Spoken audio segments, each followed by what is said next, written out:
ವರ್ಷದಿಂದ bus stand ಎದುರುಗಡೆ central mall ಅದಲ್ಲ, ಆ ಸೆಂಟ್ರಲ್ ಮಾಲ್ದು back side Sanjevani paper back ಬಾಜು ನಮ್ಮದೇ ಆದಂಥ ಒಂದು ಬಿಲ್ಡಿಂಗ್ ಕಟ್ಟಿದೆವು.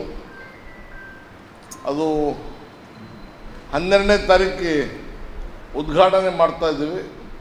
ಮಾನ್ಯ ಪ್ರಿಯಾಂಕಾ ಖರ್ಗೆ ಸಾಹೇಬರು ಹಾಗೂ ಡಾಕ್ಟರ್ ಶರಣಪ್ರಕಾಶ್ ಪಾಟೀಲ್ ಅವರು ಮತ್ತು ರಾಧಾಕೃಷ್ಣ MP ಅವರು ಹಾಗೂ ಶರಣಬಸಪ್ಪ ದರ್ಶನಾಪುರ ಅವರು ಮತ್ತು ಅಲ್ಲಂಪ್ರಭು ಅವರು, ಜಗದೇ ಗುತ್ತೇದಾರ್ ಅವರು ಹಾಗೂ ತಿಪ್ಪಣ್ಣಪ್ಪ ಕಮ್ಮಕ್ನೂರವರು, ಖನಿಜಾ ಫಾತಿಮ ಅವರು ಹಾಗೂ KKRTC MD ಅಂತ ಸುಶೀಲಾ B ಅವರು ಮತ್ತು ಇನ್ನೂ ಅನೇಕ ವ್ಯಕ್ತಿಗಳು ಬರ್ತಾಯಿದ್ದಾರೆ. ಇವರು ಮುಖ್ಯವಾಗಿ ಬರ್ತಾಯಿದ್ದಾರೆ. ಇವ್ರ ಕಡೆಯಿಂದ ಉದ್ಘಾಟನೆ ಮಾಡ್ತಾಯಿದ್ದೀವಿ.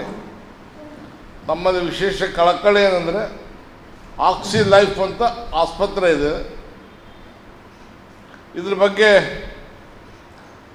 ತಮ್ಮಲ್ಲಿ ಕಳಕಳಿ ಮನವಿ ಮಾಡಿಕೊಳ್ಳೋದೇನೆಂದರೆ ಸ್ವಲ್ಪ ತಮ್ಮ ಪೇಪರ್ನಲ್ಲಿ ಹೈಲೈಟ್ ಮಾಡಬೇಕಾಗಿ ವಿನಂತಿ. ಸುಮಾರು 100 ಬೆಡ್ಡಿನ ಆಸ್ಪತ್ರೆ ಇದೆ. ಎಲ್ಲ ಅದಕ್ಕೆ ಬೇಕಾದಂಥ ಅನುಕೂಲಗಳಿವೆ.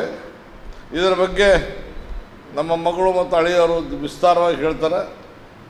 ಈಗ ನಾನು ಚಂದ್ರಕಾಂತ್ ಗದ್ದಿಗೆ.